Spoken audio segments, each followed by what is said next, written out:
څوک چې د ایاک نعبد و ایاک نستعين د دې ختم چې څوک وکي الله جل جلاله به دغه انسان کدی وی چې یاره ما ته نوکری نه ملاويږي، زه سرکاري جاب غواړم،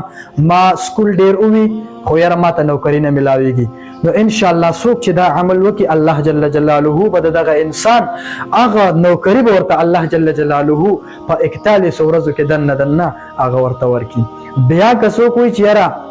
زما کاروبار نشته دی، زه مسافر ما سعودي عرب ته تللی ما، هلته ما ته نوکري نه ملاویږي، زه هلته په دیره کې اسې ناسم، نو څوک چې دا عمل وکي دا د زنانه ورله هم کولی شي کور کې، یوازې سړی نه، دا زنانه ورله کور کې هم کولی شي خپل خاوندانو له، خپل ورونو له، خپلو پلارانو له هغه چې کوم دی په کور کې کولی شي. نو ان شاء الله په 41 ورځو کې دنه به الله جل جلاله